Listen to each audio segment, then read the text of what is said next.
워크숍을 시작하도록 하겠습니다. 이번 워크숍에서 발제를 맡으신 발제자 장호종 씨는 노동자연대 신문에 환경 문제 관련 기사를 써오신 노동자연대 기자십니다. 최근에는 문재인 탈핵 정책을 비판하는 기사를 쓰고 계십니다. 2000년대 중반부터 2012년 무렵까지 환경운동 연대체에서 노동자연대 단체 파견자셨고, 당시 경험을 다룬 기사는 신문 웹사이트나 격월간 마르크스 21을 참고하시면 되겠습니다. 이제 발제자의 발제를 들어보도록 하겠습니다. 예, 오늘 제가 발표할 내용은 제목이 마르크스주의와 생태인데요. 마르크스주의가 이 환경 문제에 대해서 어떤 관점이나 분석 방법을 갖고 있는가, 이 점에 대해서 좀 집중적으로 말씀을 드릴 건데, 사실 이 점에 관한 이 막스주의 자들 중에 가장 이 문제를 집중적으로 탐구하신 분이 존 벨라미 포스터라는 사람이고, 미국 사람이에요. 그 사람이 쓴 책이 한국말로 번역이 되어 있으니까 이 책을 한번 기회가 되실 때 구해서 읽어보시면은 굉장히 큰 도움이 되실 텐데, 보시다시피 무지하게 두껍거든요. 그래서 그 압축판 소책자가 있으니까요, 이걸 구입해서 읽어보시면은 짧은 시간 내에 효과적으로 핵심을 좀 이해하실 수가 있을 겁니다. 오늘날 이제 환경 문제라는 건 너무 많고, 거의 피부에 다 있죠. 미세먼지 같은 것도 그런 거고, 아까 말씀도 해주셨지만 핵발전소 문제도 그렇고, 기후변화 문제도 그렇고, 이제 더 이상 어떤 노동자들이 자신들이 일하는 작업장에서 겪는 어떤 문제, 이런 수준을 넘어서 전 인류 전체가 공멸할지도 모른다라는 이런 위기감을 불러일으킬 만한 그런 환경 재앙들이 우리 삶에 아주 바짝 다가와 있습니다. 조류독감 문제라든가 GMO 문제, 이런 것들도 다 그런 문제라고 할 수 있겠죠. 그래서 이런 우리가 살고 있는 시대의 환경 문제들을 생각해 보면은, 아니 어떻게 이 지구라는 어마어마한 스케일의 이 땅덩어리에 사는 이토록 작은 존재가, 사실 이렇게 비교해보면 굉장히 작은 존재거든요. 어떻게 이런 존재가 지구 전체를 위협으로 몰아갈 수 있을까라는 그런 물음이 들 정도로 지대한 영향을 끼치고 있는데, 다만 그 인류 역사 전체를 한번 돌아본다면은 사실 이 관계는 비교적 아주 최근에서야 이런 관계가 된 것이지, 인류는 사실 이 자연 환경 속에서 살아남기 위해서 완전 고군분투해왔죠. 그래서 인간이 환경을 파괴하는 게 아니라 자연의 일부이지만 그 자연 속에서 살아남기 위해서 고군분투해온 역사가 바로 인류와 자연의 관계 대부분을 차지해 온다고 할 수가 있을 겁니다. 제가 이 말씀을 드리는 이유는, 그 막스나 앵겔스의 저작들에 보면은 그런 표현들이 자주는 아닌데 나와요. 자연 정복이라든가 이런 종류의 표현들이 나오는데, 왜 그런 표현을 썼는지를 이해할 필요가 있다는 겁니다. 그게 오늘날 막 자본가들이나 이 무슨 기술 지상주의론자들이 얘기하는 것처럼 인류가 자연을 지배할 수 있고 모든 종 중에 으뜸인 종으로서 이렇게 지배하려 한다, 이런 관점에서 쓴 것이 아니라, 당시 이제 자본주의 초기에 엄청나게 생산력이 늘어나고 기술이 발전하면서 막스 앵겔스는 그렇게 봤던 겁니다. 이제 드디어 인류가 그 무슨 자연재앙에 완전 이렇게 짓눌려 갖고 막 매일매일 다음 날의 삶을 어떻게 이어가야 하냐라는 이런 공포로부터 벗어날 수 있는 그런 대단한 이 생산력을 갖추게 됐고, 이것 때문에 인간은 상당히 풍요를 누릴 수 있는 그런 물질적인 조건이 생겼다고 봅니다. 그리고 이런 물질적인 조건 때문에 사회주의라는 사회도 가능할 것이다라고 봤던 게 바로 막스와 앵겔스의 관점이었던 거죠. 만약에 인간이 계속 그렇게 내일 모레 혹은 내년 내후년 살아남을 일을 걱정해야 한다면, 사실 모두가 공평하게 분배하고 모두가 막스의 편을 빌리자면 능력만큼 일하고 필요한 만큼 가져가는 사회라는 게 상당히 어려울 거다. 왜냐면은 당장 생존의 문제가 눈앞에 놓이게 되면 인간이 아무리 의식을 갖춘 존재라 할지라도 서로 이렇게 분란이 벌어질 게 너무 뻔한 일이었기 때문인 거죠. 막스주의에 대한 가장 이 흔한 오해 중에 하나가 바로 이 환경 문제에 대한 막스주의자들의 태도 문제일 텐데, 사실 이건 좀 구분을 해야 될 것 같습니다. 그 환경 문제에 대한 20세기 막스주의자들의 태도에는 상당히 문제가 있었던 게 사실입니다. 근데 이거는 마르크스 그 자신이 낳은 문제라기보다는 다른 이유 때문에 생긴 문제였던 거죠. 그래서 그 20세기의 많은 막스주의자들을 보면서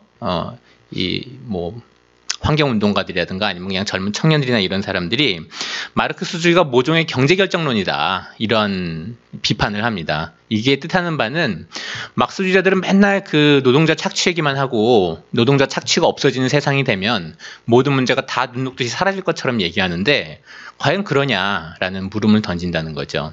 이 물음의 가장 부정적인 답변은 말로 한 것이 아니라 실천으로 보여준 바 있는데 바로 소련 사회가 그랬습니다. 자신들을 사회주의 사회라고 표방을 했고 자신들이 막스의 이론과 전통과 이걸 다 계승했다고 표방한 그 체제는 정말 무지막지하게 환경을 파괴하는 체제였거든요. 그래서 단적으로는 핵무기 개발도 그랬고요. 핵발전소가 제일 먼저 생긴 건 소련이었어요. 미국이 아닙니다. 하여간 그런 체제였고, 좀 이따 좀 더 말씀을 드릴 기회가 있으면 하겠지만, 하여간 어마어마한 짓들을 저지른 거죠. 그러니, 막스주의는 환경을 파괴하는 사상이다. 이렇게 해도 사실, 할 말이 없어지는 사람들이 생긴 겁니다. 소련을 지배했던 공산당은 실제로 그런 태도였던 거죠.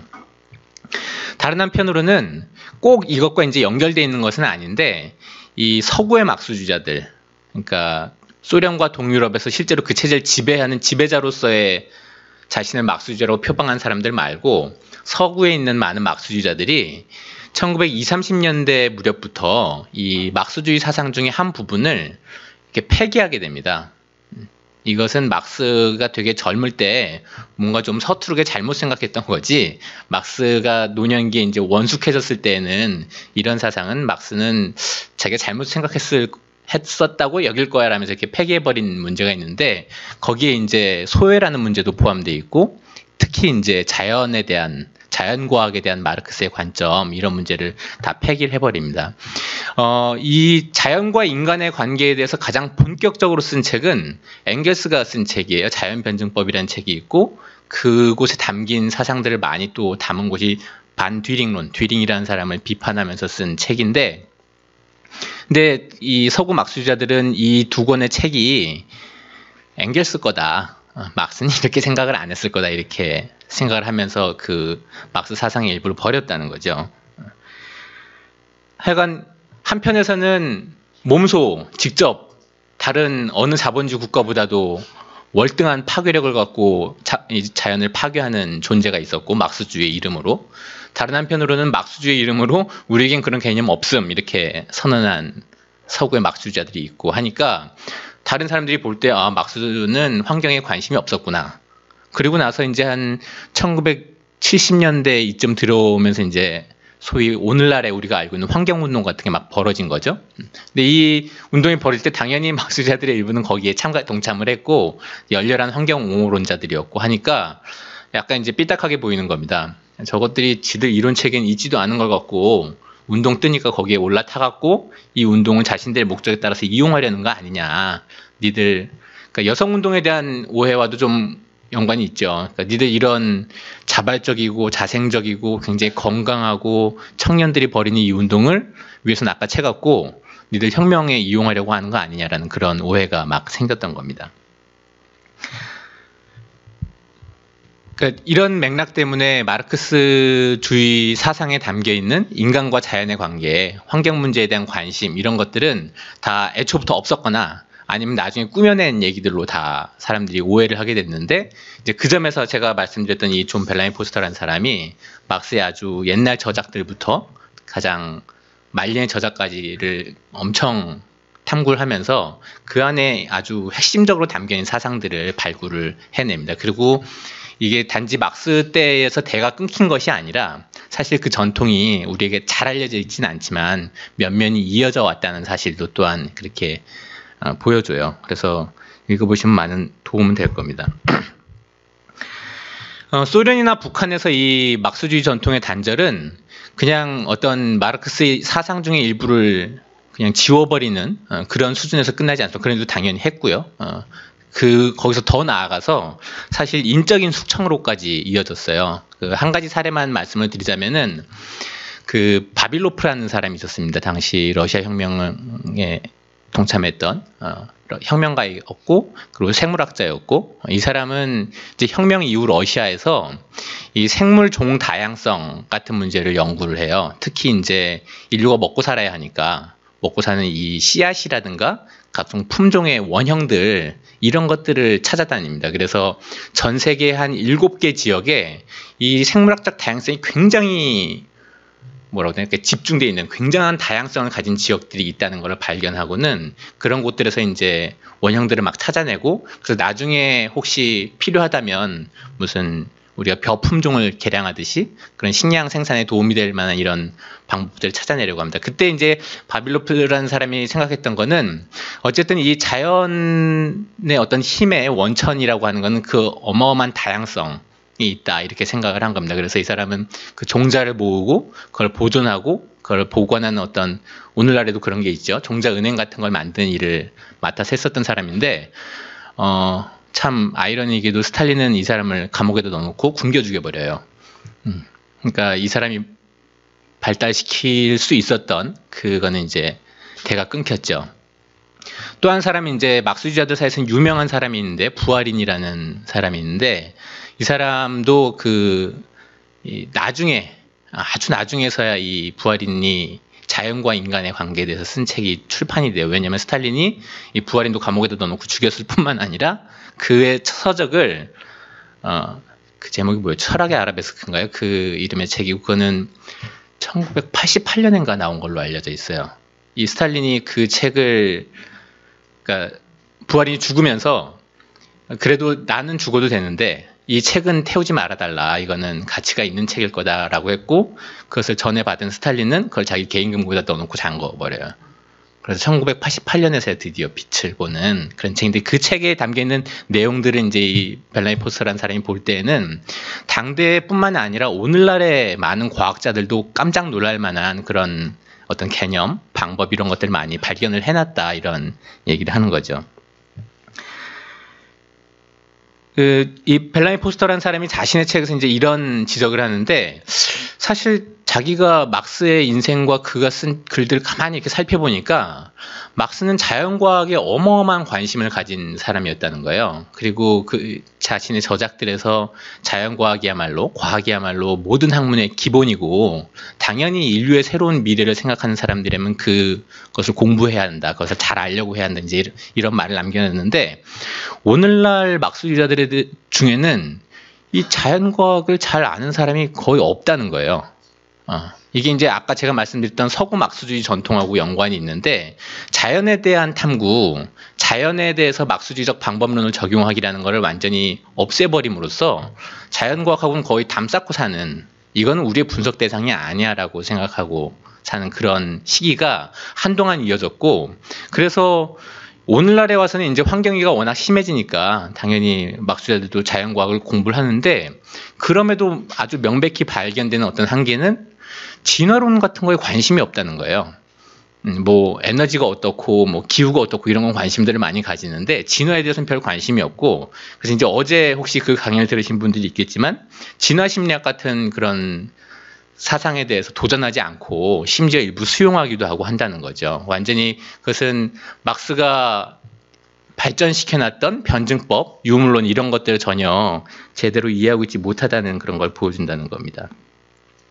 어제 이제 그 진화 심리학 토론에서 잠깐 나왔던 얘기인데, 그러니까 다른 많은 사람들뿐만 아니라 이렇게 자연과학에 대해서 별로 깊이 탐구하지 않았던 많은 좌파들이 막스주의자들 심지어 막스주의자들도 진화론하고 그 스펜서라는 사람이 그 만들어낸 이론, 사회진화론이라고 말하는 이것과의 어떤 유사성을 많이 그냥 받아들였다는 거예요. 근데 사회진화론은 사실 진화론하고는 별 관계 없거든요. 사회진화론의 이 주창자인 스펜서라는 사람은 다윈의 진화론에서 진화라는 개념을 차용을 해와서 사회도 이제 진화를 한다 이렇게 점점 발전하는 형태로 간다 이제 이런 얘기를 한 건데 그게 뜻하는 바는 뭐였냐면은 그 스펜서가 살던 시기에 그 사회가 어쨌든 인간이라는 종이 발전한 것처럼 사회가 진화한 결과로서 발전하는 상태이니 너무너무 자연스럽다. 받아들여라. 이건 너무너무 자연스러운 상태고 어쩌면 최상의 상태일 수도 있다. 이런 얘기를 하고 싶었던 건데 다윈의 진화론은 그런 거랑은 전혀 관계가 없는 이론인 거예요. 그래서 제가 어제 얘기를 너무 많이 하는 것 같긴 하지만 적자생존이라는 그런 개념이 있잖아요. 다인의 진화론에는 아주 그 후기 저작에 거의 말년에 가서 잠깐 쓰는데 스펜서라는 사람은 이 적자생존이라는 개념의 맨 앞에다가 최자를 붙였어요. 그러니까 적자생존은 뭐냐면 어떤 주어진 환경에서 이렇게 잘 살아남을 수 있는 관계들이 존재한다는 겁니다. 그러니까 뭐 아주 거칠게 비유하면 악어와 악어새가 공존하는 거는 그 둘이 둘 다 적자라는 거예요. 적절하게 그 환경에 존재할 수 있는 존재들이라는 거죠. 그래서 이 환경에서 적자들이 다른 환경으로 옮기면 꼭 적자가 아닐 수도 있는 거고, 혹은 같은 공간, 같은 이 지역에 있더라도 시간의 흐름에 따라서 자연이 계속 변하니까 그 적자도 계속 달라진다는 거거든요. 이게 이제 다윈의 적자 생존 개념인 건데, 이 스펜서라는 사람은 거기 앞에 최를 붙이니까 이제 개념이 상당히 달라지는 겁니다. 최적자가 있다고 여기는 거예요. 이거는 시대와 뭐 공간을 불문하고 그 지역에서 가장 우수한 놈이 누구냐라는 개념으로 발전을 하게 된 거지. 이건 이제 자본주의 경쟁 원리 이런 것들을 이제 강화하기 위해서 그가 갖다 붙인 개념인 건데, 이제 진화론의 개념하고는 아주 관계가 없다는 겁니다. 어쨌든 이런 것들조차 많은 막수자들이 받아들였으니 나중에 이제 엄청 혼란에 빠진 거는 뭐 필연적이었던 거죠.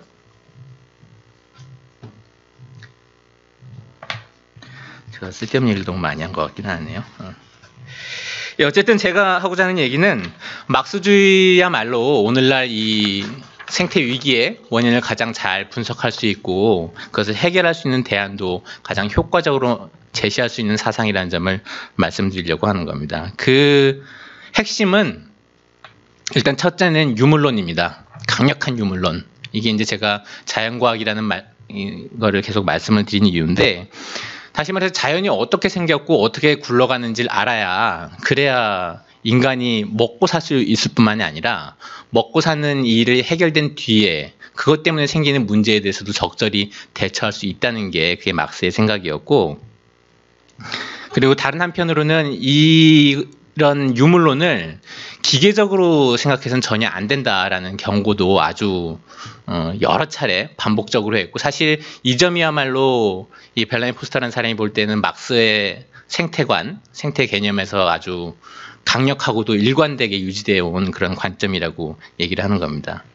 근데 오늘날의 환경운동 혹은 생태주의 사상을 보면은 사실 그런 문제가 발견이 돼요. 한편에서는 완전히 기계적인 유물론을 받아들이고 다른 한편에서는 모종의 관념론 같은 거를 받아들여서 이것이 그냥 병존하는, 이거는 막스가 발전시켰던 변증법적인 유물론 사상하고는 완전 다른 거거든요. 진화론도 변증법적인 유물론 사상이라고 할 수 있을 텐데 이것과도 상당히 다른 거죠. 예를 들어 보겠습니다. 인간과 자연 관계를 설명하는 데 있어서 가장 대표적인 기계적 유물론의 사례는 멜서스주의예요. 멜서스가 한 얘기는 다들 아실 겁니다. 간단하게 요약이 되죠. 식량은 산술급수적으로 늘어나는데 인간은 기하급수적으로 늘어나니까 결국 부족해진다. 그러니 인간들 사이의 경쟁이라는 거는 불가피하고, 심지어 굶어 죽는 사람들을 내버려둬야지 걔들을 다 살리려고 했다가는 인간 전체가 망할 것이다. 그러니까 인간들 중에 일부는 궁핍해지는 게 너무 당연하니까 그거를 어떻게 하려고 하지 마라라는 게 이제 멜서스의 사상인 거죠. 인구가 기하급수적으로 느는 건 우리가 실제로 역사적으로 관찰을 했으니까 뭐 그렇다고 할 수 있는데, 당시 이제 멜서스가 이 글을 발표하고 나서는 뭐 막스와 엥겔스도 그랬지만 거의 당대의 모든 학자들이 벌떼같이 달려들었고 멜서스를 비판했어요. 말도 안 되는 소리라고. 핵심은 식량이 산술급수적으로 늘어난다는 증거를 멜서스는 전혀 대지 못한 겁니다. 심지어 이런 모순도 발견이 됐는데, 멜서스는 자기 인구론에서 이제 북미 대륙 지역을 얘기하면서 봐라, 인구가 저렇게 기하급수적으로 늘어나지 않느냐. 근데 그게 뜻하는 바는, 아니 어떻게 기하급수적으로 늘어날 수가 있었지, 먹을 게 없는데? 그러니까 그렇잖아요. 그러니까 인구가 기하급수적으로 그동안 늘어났다면 그들이 먹고 사는 식량이라는 것도 기하급수적으로 늘어났다는 얘기밖에 안 되는 거예요. 그래서 이 멜서스의 주장은 이런 아주 심대한 모순이 있었고, 그래서 멜서스도 이제 자기 책에 판을 거듭하면서 막판으로 가면서는 이런 얘기를 거의 다 지워버리고는 영국의 구빈법이 문제고 구빈법 없애야 되고 뭐 이런 얘기에 거의 훨씬 더 많은 공을 들이죠. 어떤 사람은 이렇게 비판을 하는데 멜서스의 이론을 그대로 이렇게 논리를 쭉 확장시켜 나가면은 지구상에 인간이 딱 한 명만 있어도 과잉인구 문제가 제기될 거라고.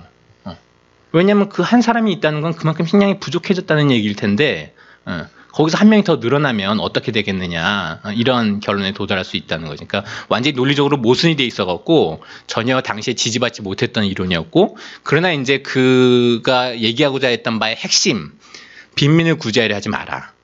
이 점만이 거의 오늘날까지 남아서 유지가 되어 왔다고 그렇게 볼 수가 있을 텐데 이런 이 멜서스주의적 사상을 오늘날의 생태주의자들의 상당수가 받아들인다는 게 되게 희한한 일이죠. 어찌 보면 어떤 식으로 받아들이냐면 이제 구빈법 하지 마라 이런 식으로 받아들이는 게 아니라 지구의 용량에는 한계가 있다라는 생각이에요. 사실 이게 멜서스가 가정한 바를 좀 더 이제 확장한 건데 그래서 인구가 지금처럼 계속 늘면 지구는 폭망할 거야 이런 생각을 받아들인다는 거죠. 예전에 유행했던 얘기는 그런 얘기들도 있었는데 만약에 중국이 경제 성장이 돼갖고 중국 사람들이 다들 미국 사람들처럼 매일 샤워하면 지구에 물이 동날 거다 이런 얘기들도 굉장히 뭐라고 해야 되나 참 인종차별적인 논리도 담겨있고 하여간 그렇긴 한데 어쨌든 그래서 오늘날에 가장 유행하는 얘기는 그런 거예요. 우리가 이제 핵발전이나 석탄발전 같은 거 없애니까 그거 없애고 이제 재생에너지를 늘려서 가자 하면은 이 사람들의 머릿속에는 아주 강하게 그런 개념이 잡혀 있습니다. 그래서 이 에너지를 바꾸는 게 지금 바꾸기도 해야 하지만 그보다 더 중요한 거는 에너지 사용량을 줄여야 한다. 절대 사용량을 줄여야 한다. 그러지 않고는 답이 없다라는 게 이제 이 사람들의 생각인 건데 이처럼 자연의 어떤 양적인 한계라는 게 존재한다라는 생각 자체가 굉장히 기계적인 유물론이라는 거죠. 유물론인 건 맞아요. 왜냐하면 실제 이렇게 세보면 한계가 있긴 하니까. 근데 문제는 인간도 자연의 일부고 인간은 그 자연 환경을 이용하고 그 자연의 일부로 다시 돌아가기도 하기 때문에 이 순환 자체를 잘 유지시킬 수만 있다면 거기에 어떤 절대적 한계라는 거를 규정하는 게 되게 어렵거나 혹은 심지어 굉장히 무의미한 일이 될 수 있다는 그런 거죠. 다른 한편으로는 이제 제가 관념론 같은 걸 좀 받아들인다고 말씀을 드렸는데 2000년대 중반에 기억하실지 모르겠지만 굉장히 유행을 한 그 뭐라 해야 되나 표어와 상품과 책들이 있었어요. 물은 답을 알고 있다. 이거 거의 무슨 원시 종교 같은 수준이었거든요. 그러니까 물을 보면은 우리가 어떻게 살아야 하는지 뭐 물에 담긴 어떤 원리가 무엇인지 이런 거를 알 수 있다는 건데 물론 자연 환경을 사람들이 관찰하면 그로부터 배울 수가 있죠. 근데 그게 어느 수준까지 발전했냐면은 따라서 물을 많이 마셔야 한다. 물을 많이 마시는 건 제가 알기로는 건강에 꽤 도움이 되긴 하는데 왜냐면 워낙 오늘날 물을 많이 섭취를 못하고 살다 보니까 힘들고 바쁘고 그래서 그렇긴 한데 어쨌든 이렇게 묘한 다소 신비주의적인 개념을 한편에 갖고 있다는 거죠. 그거는 왜 그런 거냐면은 사실 이건 두 개가 이렇게 한 세트일 수밖에 없는데 기계적인 유물론 갖고는 현실 세계에서 일하는 일들을 잘 설명을 못할 것들이 많아요. 그래서 이제 다시 진화론 얘기를 하자면 진화론을 다윈이 발전시키던 그 전 때의 이 자연학자들, 자연 변화를 고민하는 학자들은 대체로 신학자들이었고 이들이 발전시킨 이론이라는 게 자연신학 같은 거예요. 그래서 이 사람들이 그 뭐 우리가 아는 어지간한 괜찮은 과학 원리들, 법칙들 다 뭐 그 사람들이 다 발견하고 만들었는데 그럼에도 이 사람들의 머릿속에는 한편에서 그러나 최초에 신이 그렇게 되도록 만들었다라는 개념이 동시에 존재할 수가 있었던 거죠. 근데 이제 다윈이나 그 이후에 이제 변증법적인 개념을 갖고 자연을 관찰한 사람들은 최초의 그 신의 한 번의 결정, 신의 어떤 계획 이런 것들이 우리가 자연 현상을 설명하는데 필요한가? 저절로 생겨났다는 것은 왜 설명할 수가 없지라는 그런 물음을 던졌고 그것에 대해서 아주 결정적인 답을 제공을 했던 게 이제 다윈의 진화론이었던 거죠. 아주 간단한 아주 작은 생명체로부터 인간이라는 아주 복잡하고 이렇게 그렇게 발전한 그런 생명체로까지 진화가 이루어졌다면 그러면 애당초에 생성도 그렇지 않았는가 그럴 가능성이 없었는가라는 물음을 던진 거고 많은 분들이 교과서에 요즘도 나오나요? 오파린? 그러니까 태초에 지구의 생명이 어떻게 생겼는가를 연구한 학자였고, 그래서 이 사람은 뭘 했냐면은 그 투명한 비이커에다가 온갖 종류의 아미노산, 단백질의 원료가 되는 아미노산 다 집어넣고 물 넣고 섞어갖고 전기 몇 번 걸어주고 이게 단백질로 나아가는가 라는 실험을 했고 성공을 했어요. 그래서 태초에 지구가 그랬을 거다. 온갖 종류의 분자들이 막 있었고 이렇게 이제 번개도 맞고 뭐 이렇게. 근데 이제 잠깐 동안 될 일은 아니죠.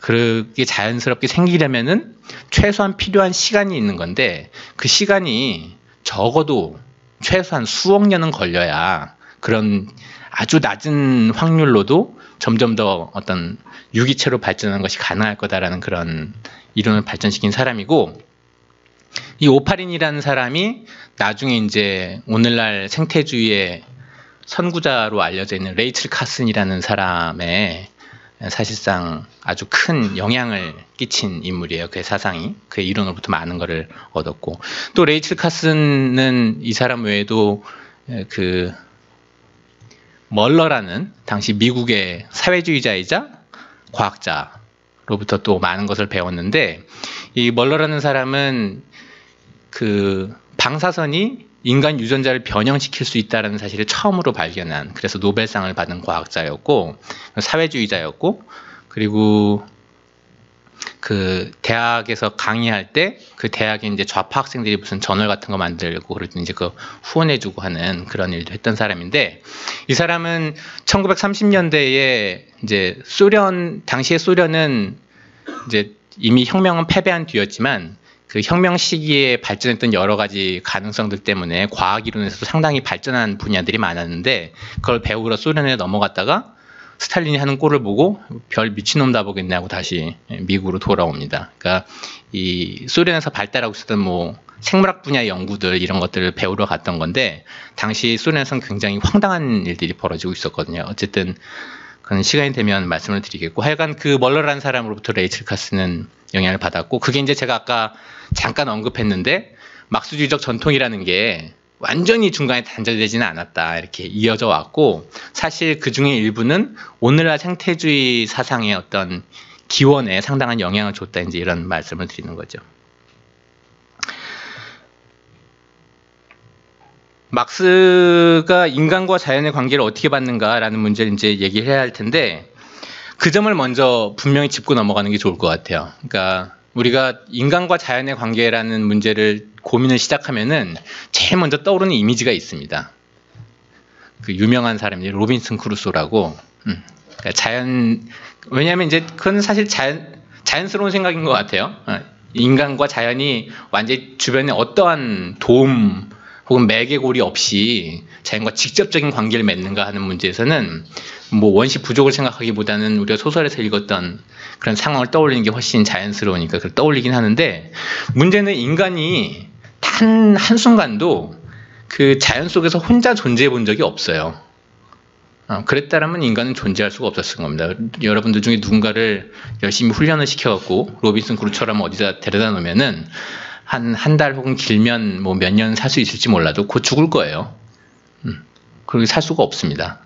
인간은 태초에 생겨났을 때부터 그렇게 집단으로서 사회로서 살았고, 사실 인간과 자연이 맺는 관계라는 걸 생각할 때 그 인간을 개인 인간으로 생각하면 그때부터 이제 생각이 삼천포로 빠지는 겁니다. 그게 아니라 집단으로서의 인간. 다시 말해서 인간과 자연의 관계라는 건 사회와 자연의 관계라는 관점에서 볼 때에만 의미 있는 관계가 되고 그걸 이해할 수가 있다는 거죠. 다시 말해서 인간이 먹고 살기 위해서, 그러니까 사회라는 게 기본적으로는 그런 거잖아요. 먹고 살기 위한 공동체인 건데, 그 사회에서 먹고 사는 문제를 어떻게 해결하느냐라는 문제가 굉장히 중요하다는 겁니다. 왜냐면은 뭐 이것도 이제 막스에 대한 굉장히 낡은 오해 중에 하나인데, 막스가 모든 부의 원천은 노동밖에 없다 이렇게 얘기했다고 하는데 그러지는 않았어요. 부의 원천은 노동이지만 그 노동은 당연히 자연에서 인간의 생활에 필요한 수단들을 취하는 것이지 허공에서 이렇게 만들어내는 건 아니라고 막스는 얘기를 했던 거죠. 어쨌든 인간 사회가 그 사회가 유지되기 위해서 필요한 조건들을 자연으로부터 얻는 과정, 이 과정이 기본적으로 인간과 자연이 맺는 관계라는 겁니다. 따라서 시대에 따라서 인간이 어떤 방식으로 생산을 하고 어떤 방식으로 살아남기 위한 그 재료를 취하는가라는 문제가 인간이 자연에 어떤 영향을 주는가라는 문제하고 아주 긴밀한 연관이 있다는 거예요. 아주 옛날에 아주 소수 인간이 적었고 되게 적고 그래갖고 이렇게 수렵 채집하고 살던 사회에서는 인간과 자연의 관계라는 거는 굉장히 인간이 자연의 여러 가지 현상들에 속박돼 있고 그래서 먹을 게 없어지면 어디론가 떠나야 했고 그런데 이제 최초로 농경이나 목축 이런 걸 시작을 하면서 자연을 자신의 뜻대로 이용해서 그 자신에게 필요한 생활 수단들이나 의식주를 해결하기 시작했고 바로 이때부터 인구가 상당히 많이 늘어나고 이게 이제 우리가 알고 있는 문명의 발상지라는 거죠. 근데 이제 막스도 그랬고 다른 많은 사람들도 그 점을 관찰을 했는데 이런 인류의 발상지 중에는 채 꽃 피우지 못하고 붕괴돼 버린 문명들이 상당히 많다는 거예요. 그 되게 유명한 저자인 제러드 다이아몬드라는 사람이 쓴 책을 보면 그 과정들이 잘 나타나는데 심지어 책 제목이 붕괴예요. 문명의 붕괴. 예. 붕괴한 문명들. 여러분들이 아는 것 중에는 저기 남아메리카에 있는 문명들도 있고 그 걔 이름이 뭐죠? 석상? 모아이 석상? 이스터 섬. 어느 날 항해를 해서 이스터 섬에 도착을 했더니 사람은 하나도 없는데 어마어마하게 큰 석상이 있으니까 깜짝 놀란 거죠. 외계인이 갖다 놓은 건가? 근데 이제 그 이제 초기에 잠깐 착각이었던 거고 연구해보니까 인류가 살았었고 근데 그 자연과 맺는 관계를 잘못 한 나머지 문명 자체가 붕괴하는 그런 단계에 이르렀다는 겁니다. 어쨌든 이 인간 사회와 자연의 관계라는 점, 이 점에서 막스는 자본주의 사회에 들어서 굉장히 커다란 변화가 일어났다고 봤어요. 다시 말해서 어마어마한 생산력을 발전을 시켰고 이것이 뜻하는 바는 인간이 자연으로부터 어마어마하게 많은 것을 얻을 수 있게 됐다는 겁니다. 문제는 이렇게 자연으로부터 얻은 것이 다시 자연으로 돌아가야 하는데 그 과정이 단절돼 버렸다는 게 이제 막스의 인식이었어요. 그거는 그냥 혼자 방에서 고민해서 알게 된 생각은 아니고 당대 여러 과학자들이 이제 그런 생각들을 발전시키고 논문을 제출하고 했는데 가장 큰 영향을 준 학자는 이제 토양학자였던 리비히라는 사람이었고 이 사람이 이제 그런 걸 지적을 한 겁니다. 옛날에는 그러니까 소규모로 살 때는 이제 농사 짓고 거기서 닭 잡아 먹으면 거기서 먹고 싸고 다시 땅으로 돌아오고 이렇게 순환이 이루어졌다는 거죠. 근데 이 자본주의에 들어서 도시가 엄청나게 성장을 해요. 어마어마하게 큰 규모로 성장하고 이 도시와 농촌이 점점 더 멀어지고 그래서 농촌에서 어마어마하게 많이 생산된 그 농산품이 도시에 와서 소비가 되는데 이 소비의 결과로서 나오는 인간의 배설물이라는 게 그게 자연에는 가장 필요한 비료고 여기서 나온 게 이제 다시 그걸로 돌아가야 그 토양이 보존이 되고 다시 경작을 지을 수 있는 땅이 될 텐데 이 관계가 단절이 되면서 농업 생산량에 엄청난 영향을 주게 됐다 이렇게 생각을 하는 겁니다. 물론 이제 사람들은 살려고 엄청 노력을 했으니까 그냥 거기서 멈춘 게 아니라 비료를 어디서 구해야겠다. 그래서 이제 비료를 막 구하러 세계를 뒤집어 놓기도 하고요. 그러다 이제 최근에 들어서 발달시킨 거는 화학 비료죠. 근데 이처럼 이런 방식의 생산을 하다 보니까 이런 방식으로 자연과 관계를 맺다 보니까 한쪽에는 쓰레기가 쌓이고 한쪽에는 그 필요한 영양분 같은 게 고갈되고 하는 이런 문제가 생겼다고 하는 겁니다. 막스는 이제 이런 분석과 이제 자신의 정치 경제학 분석을 이제 결합을 시켰는데 다시 말해서 이 자본주의에서 생산이 이루어지는 방식이 굉장히 첫 번째는 무계획적이다. 다시 말해서 각각의 경제 주체들은 자신들의 부를 늘리기 위해서 어마어마하게 서로 경쟁을 벌이는데 그 전체를 총괄하는 어떤 존재는 없다는 거예요. 우리가 흔히 떠올릴 수 있는 존재는 이제 국가죠. 국가가 경제 활동을 조절하고 개입을 하니까. 근데 이제 그런 현상을 보면 잘 이해가 되실 거예요. 그런 국가 개입이 줄어야 한다거나 경제를 이 혼란에 빠뜨린다거나 위기에 빠뜨린다거나 따라서 국가는 경제 활동부터 거리를 둬야 한다. 이런 게 이제 신자유주의 논리인 거고 이게 신자유주의라고 불리는 이유는 원래 자유주의가 있는 거고 그게 이제 자본주의 경제 논리에 대한 아주 기초 개념인 거죠. 어쨌든 이렇게 무계획적이고 무정부적으로 경쟁을 벌이는 체제다 보니까 심지어는 뭐 발전소, 자동차 기업, 뭐 석유 기업, 화학 기업, 뭐 이 사람들이 지금 다 우리보다 무식해서 그 환경 오염을 낳는 것이 아니라 굉장히 잘 이해하고 있죠. 기후변화가 왜 생기는지, 미세먼지가 왜 발생하는지 다 잘 이해하지만 그걸 멈출 수가 없다는 겁니다.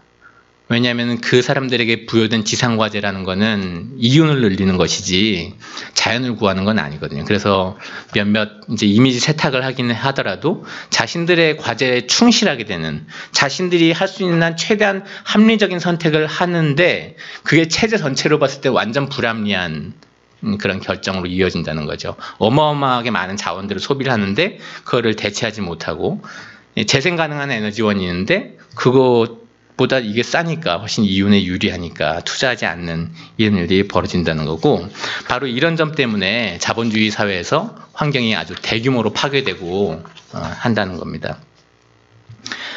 예, 금방 마칠게요. 제가 그 점을 좀 강조를 했는데, 인간이 단 한 번도 자연 속에 혼자 존재한 적이 없고 인간 개인으로서 자연과 어떤 관계를 맺는다는 건 사실 별 의미가 없다, 이런 말씀을 드렸는데, 사실 이 점에서 또한 막스는 어떤 대안에 대해서도 굉장히 깊이 있는, 그러니까 진정한 대안을 제시할 수가 있었는데, 문제의 원인이 사회적인 거였다면 해결책도 사회적으로 찾아야 한다고 지적을 한 겁니다. 다시 말해서 그냥 개개인의 인간들에게 너희들이 자연을 보호하려고 열심히 애써라라고 얘기하는 것으로는 도저히 이 환경 위기를 해결할 수가 없다는 거죠. 사회 전체가 끼치는 영향을 바꿔버려야 한다는 겁니다. 그래서 사회가 완전히 자연과 맺는 관계가 이토록 착취적이고 수탈적이고 단절적이고 한 관계가 아니라 그 순환 속에서 가장 합리적이고 지속 가능한 대안, 재생 가능한 그런 대안을 찾는 것이, 그런 것이 거의 유일한 해결책이라고 봤던 거고, 또한 그렇게 하려면 사회를 변화시켜야 하는데, 자본주의 사회는 아주 소수의 자본가들이 다수의 노동계급을 착취하는 생산 방식, 그 생산 방식으로 운영되는 세계이기 때문에 바로 이런 무정부적인 경쟁 같은 것도 나타나는 거고, 따라서 이런 것들을 극복하려면 사회 체제를 근본에서 변혁을 해야만 진정으로 인간과 자연이 맺는 관계가 달라질 것이고, 그래서 좀 더 지속 가능한 그런 삶이 가능할 거다라고 봤던 겁니다. 그리고 또한 인간이 한 번도 혼자인 적 없고 언제나 사회적 존재였다고 한다면 그 사회를 바꾸는 방식도 개인적인 방식으로가 아니라 집단적으로 해결하는 게 가장 효과적이고 합리적이라고 봤던 겁니다. 그런 점 때문에 그 체제 논리에 가장 결정적인 타격을 입힐 수 있는 세력인 노동계급이 집단적으로 사회를 변혁하고 집단적으로 사회를 운영할 때, 그때에서야 진정으로 친환경적인 삶이 가능할 거다, 이렇게 봤던 겁니다. 마치겠습니다.